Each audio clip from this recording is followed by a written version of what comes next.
one more very special guest that I would like to bring to the stage. Please join me in welcoming Mr. Sam Hendrickson and his guide dog, Stan, to the stage.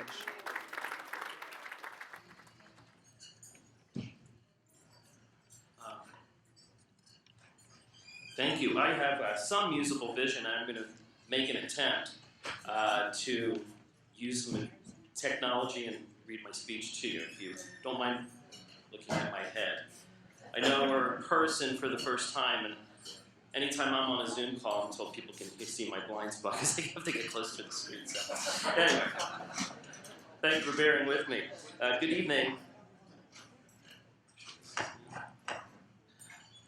I'm Sam Hendrickson. I'm a very proud husband to Christine, who is here with me this evening.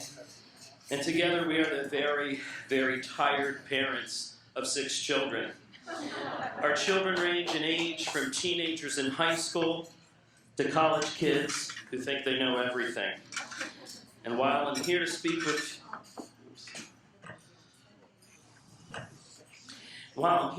with you about blindness and guide dogs, tonight still counts as a night out for my wife and I. And so if there's any whining or complaining, Mr. Donnelly has agreed to place you in timeout.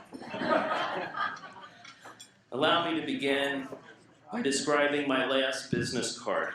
I had been promoted to central office as a director of human resources, assistant superintendent, which is where the leadership in a public school district is. It's akin to being, I was an office and title away from being the big boss, the superintendent, which is akin to being the CEO of the district. I had arrived and had the business card and letterhead to prove it. I had a big office with nice furniture and seating, and 3 assistants, the kind of position where very few could reach me directly. And I had arrived from quite a distance from the low middle-class neighborhood of my childhood, quite a distance from the restaurants, waiting tables, and paying my way through to become the first in my family to graduate college, including a graduate degree from an Ivy League school. Yes, I had made it. And then the moment came that would change my life forever. 3 years ago this month, I woke up from a night's sleep and could not see. I can still hear the doctor's voice. You've had strokes to each of your optic nerves. This leaves behind permanent damage. There's nothing we can do. You will not be able to see like you used to. You are blind. I spent most of that first year being blind, replaying that conversation with my doctor. I felt a deep sense of unfairness, like something fundamentally unhuman had happened. Of course, I missed the simple everyday things like getting around, getting dressed, brushing my teeth, eating, watching TV, even walking, especially driving. And I miss being able to see my family.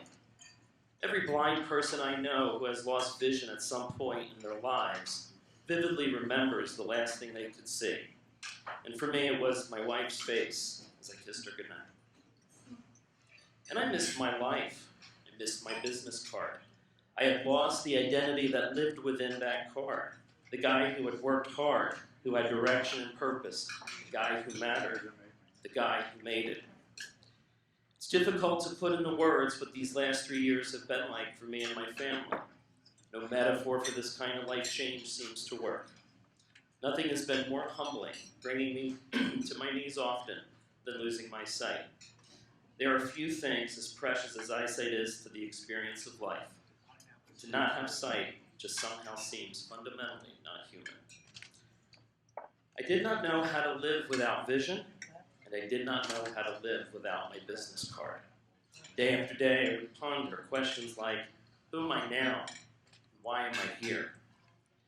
And as days passed, I would recall times and moments of my life that helped me to push through. One of these memories has lived within me for years. In fact, it helped me earn that business card in the first place. The memory of a saying from my high school soccer coach, Coach Groover, or Groove, as he was affectionately called. Now, Groove wasn't a soccer guy. He was the chemistry teacher. I remember seeing a book on his desk entitled, How to Coach Soccer. But he didn't understand a thing or two about life. He had a saying, if you want to play soccer for me on this team, you have to play whistle to whistle.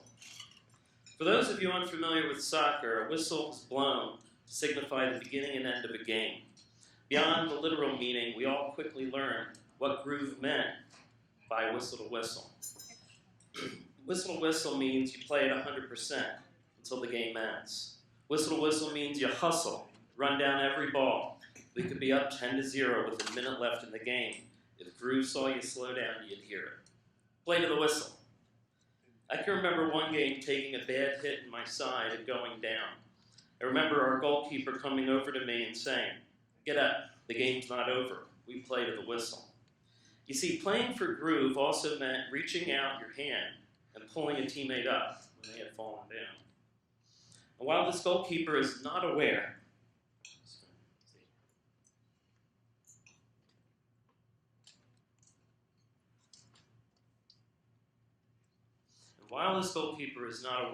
I have heard his voice throughout my life, echoing groove saying, times like when I didn't think I could make it on my own and get through school, like getting diagnosed with diabetes, learning my oldest son was diagnosed with severe autism. I would hear his voice. Get up, the game's not over. We play to the whistle. I have to admit, there have been times along this blind journey when I could hardly hear my goalkeeper's voice, could barely make out Groove's words. That is, until I met Stan, my guide dog. Now, as supporters of Guiding Eyes for the Blind, I'm certain you are all well aware of how guide dogs technically assist people like me who are blind and visually impaired. What the guide dogs do for us when the harness is on. And while those mobility benefits are tremendous in and of themselves, I believe there is a more profound gift within each guide dog. There is much more to your dogs than you may realize, and it happens when the harness is off. You see, Stan licks my face every morning to wake me up, to let me know it's time to move, it's time to go about the day, time to live life. Beyond the walking independently, the traveling, keeping me safe, Stan is with me, near me, letting me know he is here and he loves me, especially the times I find it challenging to love my life. He is with me in the waiting room of my retinologist, with me for all the bad news, and with me in my butterflies before speaking events, with me when I'm nervous about an escalator or new cities, with me when I'm nervous about an escalator or new cities, and with me when the Eagles beat the Giants.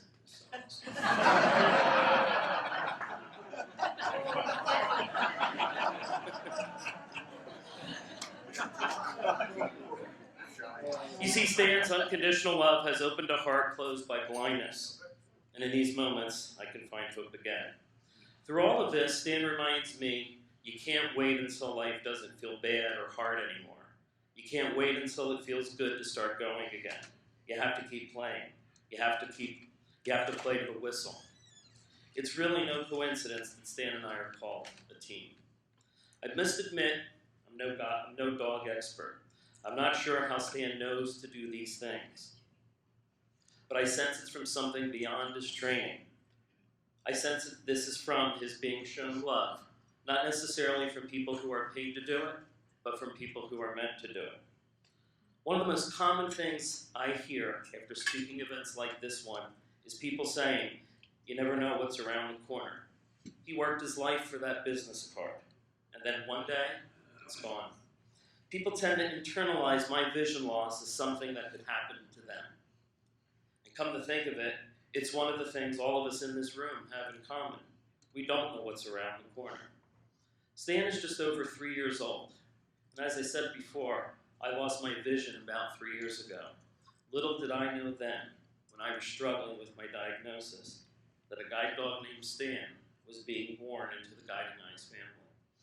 A family of people who did not know me or what was happening to me, and yet a family whose gracious way of loving and training dogs was preparing Stan for being around my corner. And one of the most extraordinary gifts of my lifetime. And even as I say these words, they somehow feel limited.